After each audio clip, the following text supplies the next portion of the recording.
This is the Nat 5 Fashion and Textile Technology SQA revision support. This presentation is from Forth Valley and West Lothian Regional Improvement Collaborative. Our learning intentions are: we are going to review the SQA revision support for National 5 Fashion and Textile Technology. We will make notes of key revision areas and topics as specified by the SQA. Your success criteria. I am aware of the SQA revision support for Nat 5 Fashion and Textile Technology and the key revision areas and topics as specified by the SQA. I have identified areas and topics that I will focus my revision on. This year, the SQA have provided guidance for many of the assessments. It will take the form of either students being told what to expect within the exam, revision guides, or learners being able to produce their own notes for assessments. This one is for Fashion and Textiles. A study guide has been provided, and in this slideshow I will take you through this. So the exam itself will take place on Wednesday the 11th of May. It starts at 1 o'clock and finishes at 2 o'clock, so it's a 1-hour exam. This table here shows you how the question paper fits in with the other two components within the Nat 5 Fashion and Textile Technology assessment. You will have completed an assignment in class which is worth 40 marks and is worth 35%. You will also have completed a practical activity in class which was worth 45 marks, and again this will have been completed during class time. So looking at the question paper in a bit more detail. The question paper itself is worth 30 marks, and this is broken down into 3 10-mark questions. Each of the questions will have a theme. The questions will be drawn from the skills, knowledge and understanding that you'll have undertaken during your course of Nat 5 Fashion and Textile Technology. If you want to go back and recap on these, if you look at the course specification, which is located in the SQA web pages. Within this course specification, you will find a breakdown of all the skills, knowledge and understanding that you will have been expected to cover. All the questions will use command words from the SQA's defined list. So to give you an idea of what to expect in your exam this year, the SQA have provided guidance for the question types that you may be asked. You will need to revise all the content for the areas of knowledge, skills and understanding in the course, so you need to go and check that list within the specification.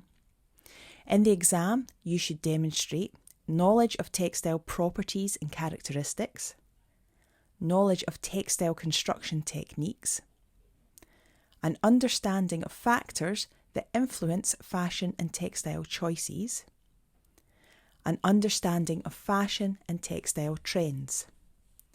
So remember, the exam itself is worth 30 marks out of a total of 115 for the other components of the course assessment. You will have 1 hour to complete this exam.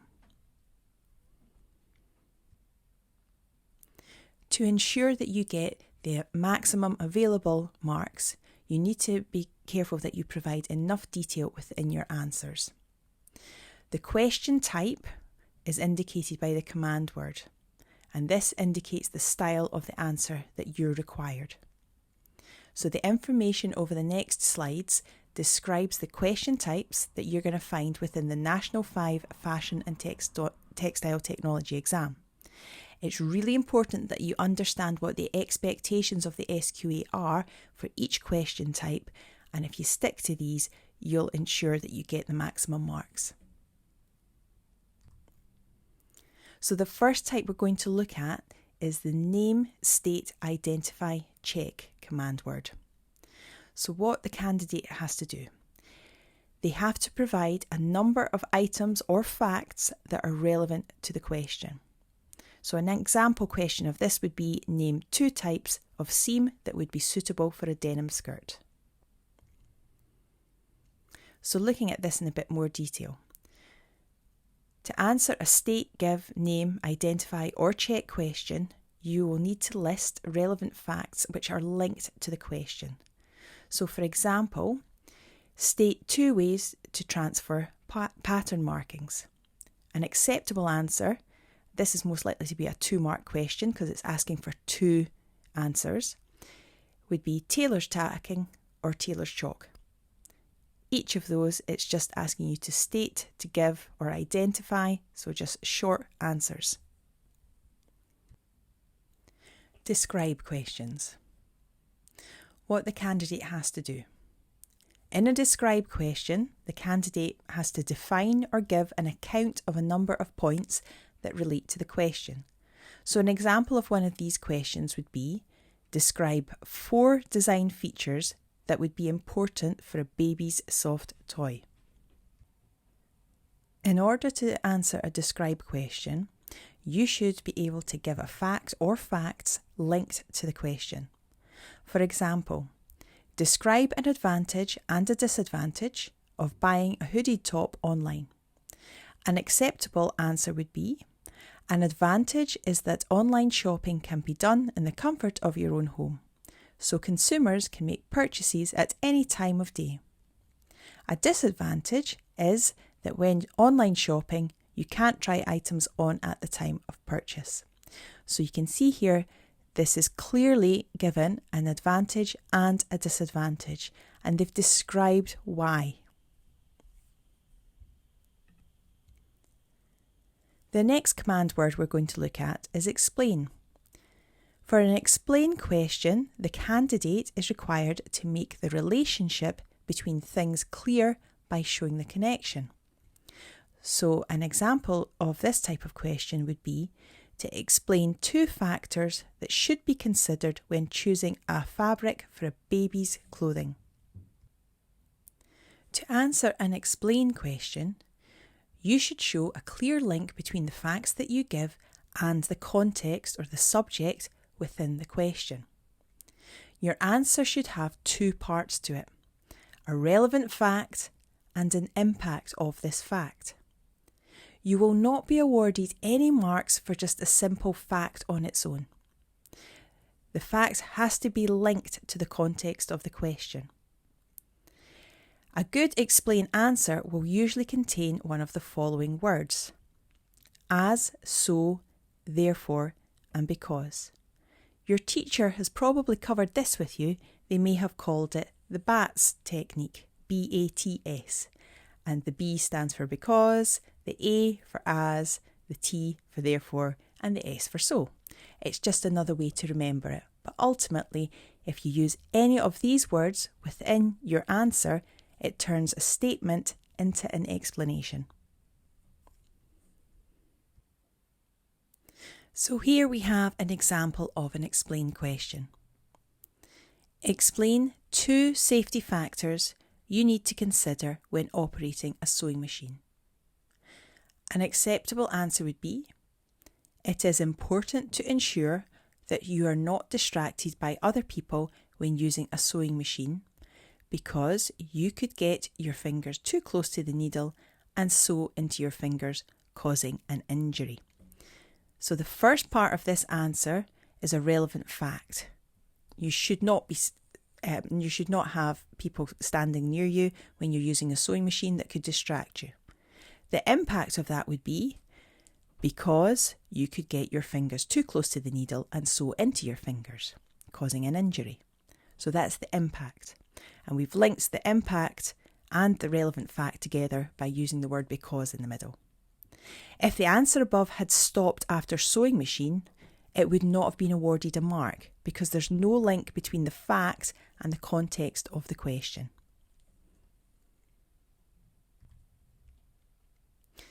The difference between describe and explain. Just to help you clarify this, a describe question could be describe 4 design features that would be important for a baby's soft toy. So one of those answers could be, if it's looking for 4, one of them would be all features should be attached securely. That is a description of the design feature that's important. Explain is looking for more information there. So explain the importance of 4 design features for a baby's soft toy. And you can see our answer is a little bit different here. It says the eyes should be secure so the baby cannot get them off and swallow them. So there's much more detail in the explain answer. And that's the difference. Sometimes these two get muddled up. Evaluate questions. For an evaluate question, the candidate has to make a judgment based on the information provided and related to the context of the question. So, for example, you might get a question along the lines of evaluate the suitability of 4 key aspects of using a nylon fabric to make nightwear.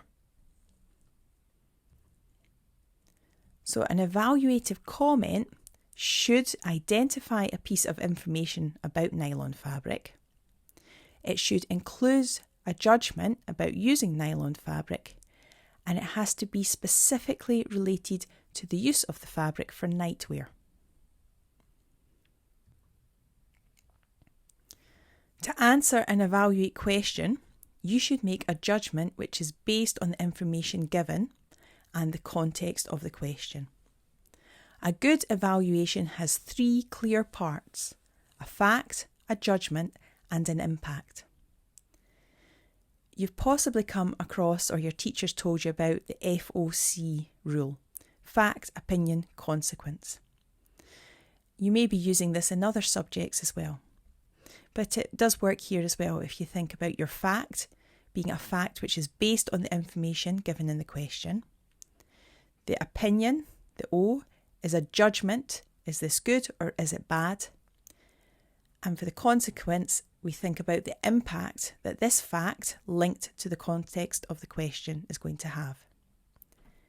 It is also possible in these questions to be awarded an additional mark for a developed answer.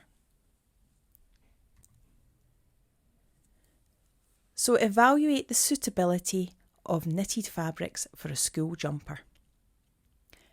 An acceptable answer would be, when choosing a school jumper, a knitted fabric would be a good choice. That's the judgment about knitted fabrics. Because knitted fabrics are stretchy. That's a fact about the knitted construction. And therefore, the construction allows for ease of movement for different activities within the school day. That's an impact of the suitability. And to develop this answer, this keeps the wearer comfortable, which is an extra judgment. In an evaluate question, if you do not show all 3 parts of an evaluation in your answer, you will not be awarded any marks, regardless of how good your explanation is.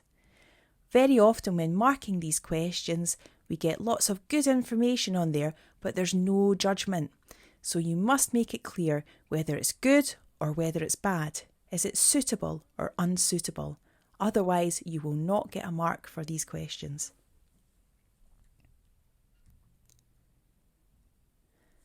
So the best preparation for the exam is to work through questions that are similar in style. We're going to present some questions on the following slides, and you should use this information to help you identify questions for the areas you feel you need to focus on. Past papers and their marking instructions are all available on the SQA website.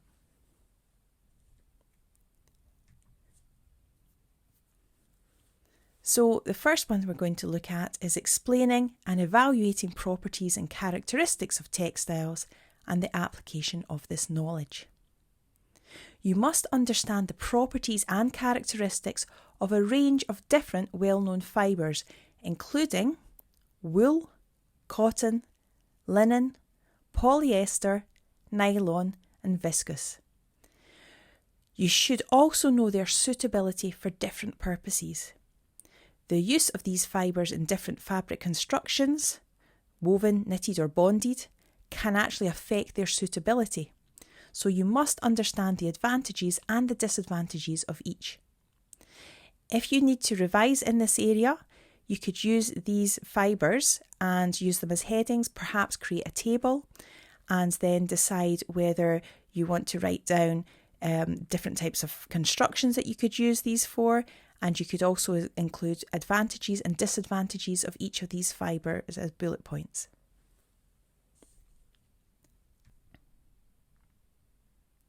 So this question here is taken from the 2019 question paper, and it's question 1B.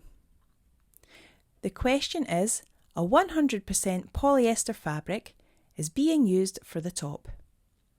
Evaluate the suitability of 4 key aspects of polyester. Evaluative comments must include reference to the top. Now this question is worth 4 marks, and if you read the question carefully, you can see that it's asking for 4 key aspects of polyester. It also has a picture to give you a visual reference of what the top will look like. So since this is an evaluate question, we need to start making some judgments, and it's asking us to make judgments about polyester. So one of the things that's picked up in the marking instructions is the fact that polyester is very strong and abrasion resistant. So we need to then make a judgment and explain that judgment. So we're saying that it would be suitable, as the top will be durable or withstand wear and tear, so it's going to last a long time. We could say that it might be suitable as it will withstand frequent washing, which is necessary for items being worn next to the skin. You might want to mention that polyester is resistant to chemicals and mildew. Therefore, it is suitable as it will withstand most cleaning products, so the top will remain smart. You could also mention that polyester is or has crease resistance. This makes it suitable as it sheds creases readily, so the top will continue to look smart. It also makes it suitable as it sheds creases easily, and the top will require little ironing. Polyester also has low elasticity, and it's not very stretchy. This might be suitable as the top will retain its shape well. Or you could also argue that it's less suitable as there will be no give in the fabric, so the top may be less comfortable to wear. Or again, it would be less suitable because it's not going to allow movement during dancing.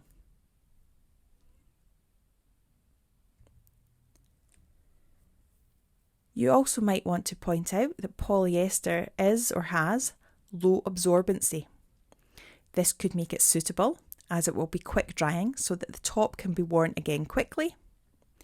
It would possibly make it less suitable as it's not going to absorb perspiration, so the top may be uncomfortable to wear.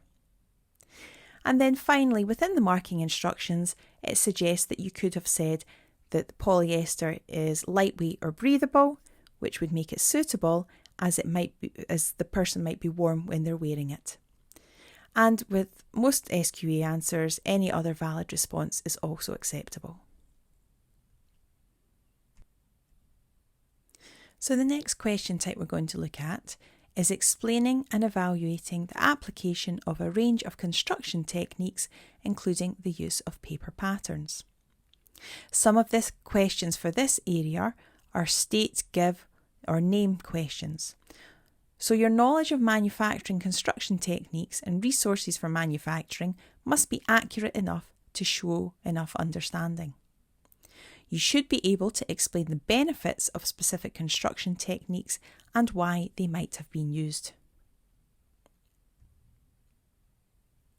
So this example we have here is also from the 2019 question paper, and it's question 3C.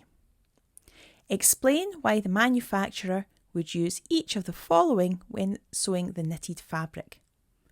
And the 2 points it wants you to explain are why they would use a ballpoint needle and a zigzag stitch when sewing knitted fabrics. So it's a 2-mark question, so it's obviously looking for an explanation for each of those. So possible responses could be for the ballpoint needle.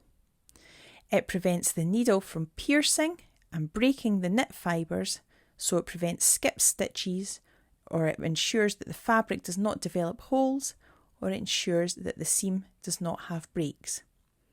So that's your explanation for using a ballpoint needle. For the zigzag stitch, you would mention something along the lines of because it allows the knitted fabric to stretch without the thread or the stitching breaking.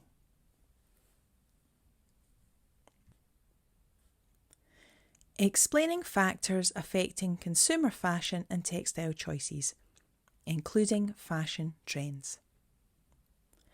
There is always a design features question with a similar structure. The design will vary from year to year, but the question structure is always going to be the same. You will be asked to describe your proposed feature and then explain why this would be a suitable design or enhancement. Remember to link your design to the product in the question. It's important that you know a range of different factors that influence consumer choices. These could include the environment, peers, role models, changes in shopping methods, climate, locality, the economy, and current trends. Make sure that you use each of these as a heading and create some revision points for each one.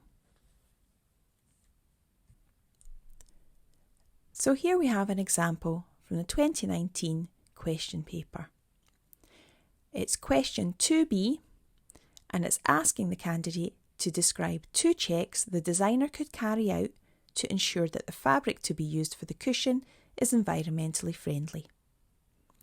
It has 2 subheadings, check 1 and check 2, and it's worth 2 marks. So that tells you that it's looking for 2 different checks.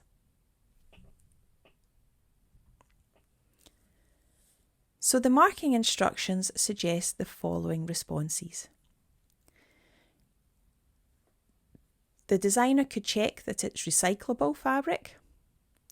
They could check that it is made from or contains recycled materials. They could check that it is easily biodegradable. They could check that it is produced using green or organic manufacturing processes without harmful chemical products. They can check that natural dyes are being used.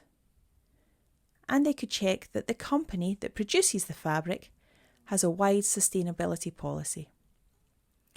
They can also check that the company produces the fabric has a policy for minimising or reducing the amount of packaging used, or minimum packaging is being used if the packaging is recyclable or made from recycled materials. Each of these would get you a mark. And as before, if you have any other valid response, that would also help achieve the mark for this one.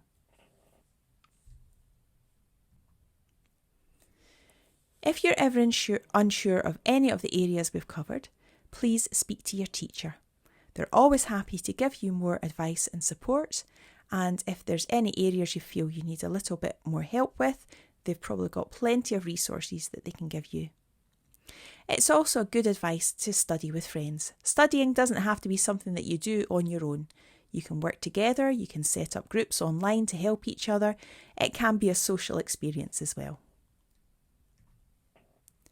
So next steps, I would suggest that you access the past papers and the marking instructions for the Nat 5 Fashion and Textile Technology papers.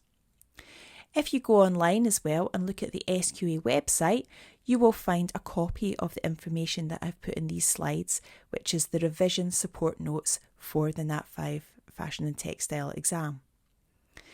Using these all together, you can use them to practice questions, you can have a go at doing practice answers, and don't be afraid to copy answers directly out the marking instructions. It's not cheating. It helps you learn the topics that the way they want the answers to be structured, and it also gives you a little bit of revision at the same time that you're doing it. Another wee tip for when you're studying is to create something called a knowledge organiser. Now, a knowledge organiser is a single sheet of paper where you basically bullet point all the key points that you think you need to know about by topic or subject. They're a great way to cram the night before your exam, not that you should anyway. So best of luck. I'm sure you're going to do a great job.